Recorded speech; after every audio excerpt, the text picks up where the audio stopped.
معاشرے کے اندر ہر آدمی کی زبان پر یہی صدا ہے کہ معاشرہ خراب ہو چکا ہے، معاشرہ بگڑ چکا ہے، لوگ خراب ہو چکے ہیں۔ وہی انسان اپنے اعمال کو، اپنے نفس کو، اپنی ذات کو بھول جاتا ہے، کیونکہ ہر چیز کے اندر دوسروں کو مورد الزام ٹھہرایا جاتا ہے۔ یہ ہماری ذہنیت بن گئی ہے، یہی ہماری سوچ ہے۔ خود اپنے آپ کو بھول جاتے ہیں، اپنے اعمال کو، اپنے کردار کو، اپنے اٹھنے بیٹھنے کو، اپنے رہن سہن۔ کیونکہ قرآن کریم کے اللہ نے فرمایا یا ایھا الذین آمنوا علیکم انفسکم، اے ایمان والو اپنے نفس کی فکر کرو، اپنی ذات کا محاسبہ کرو، اپنے آپ کو دیکھو، دوسروں میں عیب ڈھونڈنے، ان کے اندر نقائص تلاش کرنے، ان پر تنقید کرنے سے پہلے اپنے گریبان کے اندر جھانکو، اپنے نفس کی فکر کرو، اپنے اعمال کو دیکھو۔ پیغمبر کریم صلی اللہ علیہ وسلم کی عملی نمونہ ہمارے سامنے ہے کہ حضور نے ہر عمل کے اندر سب سے پہلے اپنی ذات سے عمل شروع کیا۔ نماز کو دیکھے، عام امت کے لیے نماز 5 دفعہ فرض ہے۔ پیغمبر صلی اللہ علیہ وسلم نوافل پڑھتے تھے، چاشت، اوابین، اشراق، تہجد، حتیٰ کہ تہجد کے اندر پیغمبر کریم صلی اللہ علیہ وسلم کے پاؤں مبارک پہ حرم آیا۔ زکوٰۃ کا مسئلہ ہے تو عام لوگوں کے لیے زکوٰۃ 2.5% ہے۔ پیغمبر صلی اللہ علیہ وسلم ایک مرتبہ نماز کے لیے آتے ہیں، اقامت ہو جاتی ہے، مصلی سے واپس گھر جاتے ہیں، اور تھوڑی دیر کے بعد جب نماز کے لیے آتے ہیں، نماز پڑھانے کے بعد صحابہ کرام نے پوچھا اللہ کے رسول آج کا ماجرا کیا ہے کہ آپ آئے اور واپس چلے گئے؟ پیغمبر کریم صلی اللہ علیہ وسلم نے فرمایا میرے گھر میں 7 اشرفیاں تھیں، مجھے یہ پسند نہیں تھا کہ میں اللہ سے اس حال میں ملوں کہ میرے گھر میں وہاں۔ اور یہ زکوٰۃ کا مسئلہ ہے۔ روزوں کا مسئلہ ہے، عام امت کے لیے تو رمضان کے روزے فرض ہیں۔ پیغمبر کریم صلی اللہ علیہ وسلم ہر ہفتے کے پیر اور جمعرات کو روزہ رکھتے تھے، ہر مہینے کے 13 اور 14 کو روزہ رکھتے تھے۔ یہ اپنی ذات سے پیغمبر کریم صلی اللہ علیہ وسلم نے عملی نمونے سے عمل کیا۔ اور اچھے انسان کی مثال ایک چراغ جیسے چلتا ہے تو اس کی روشنی معاشرے میں پھیلتی ہے۔ ایک انسان اپنے ذات کی فکر کرتے جب اچھا بنتا ہے تو اس کے اثرات معاشرے میں پھیلتے ہیں۔ تو اس لیے ہم دوسروں کے اندر عیب جوئی کرنے یا ان پر تنقید کرنے یا ان کو برا بھلا کہنے سے پہلے اپنی ذات میں نتیحال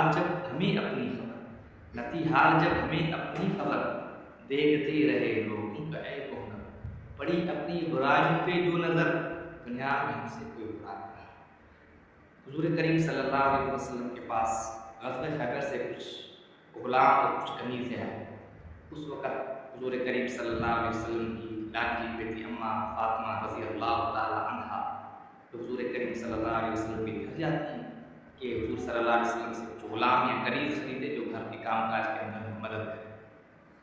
اماں فاطمہ رضی اللہ تعالی عنہا جاتی ہیں، حضور صلی اللہ علیہ وسلم مصروف تھے، اپنے مہمان وغیرہ واپس آتے ہیں۔ دوسرے دن حضور صلی اللہ علیہ وسلم ان کے گھر آتے ہیں اور پوچھتے بیٹی آپ کو لائی اور بغیر کچھ کے واپس آ کے بتائے۔ اماں فاطمہ خاموش۔ حضرت علی رضی اللہ تعالیٰ عنہ نے فرمایا اللہ کے رسول یہ اس لیے آئی تھی کہ آپ کے پاس غزوہ خیبر سے کچھ کنیزیں اور کچھ خادمہ تھی، یہ چاہ رہی تھی کہ یہ جو گھر کا کام کاج کرتی ہے تھکاوٹ ہو جاتی ہے، پانی لا دیتی ہے، گھر کے اور کام کاج ہیں تکلیف پیستی ہے، اس وجہ سے ان کی خواہش تھی کہ ایک کنیز ہمیں دے دی۔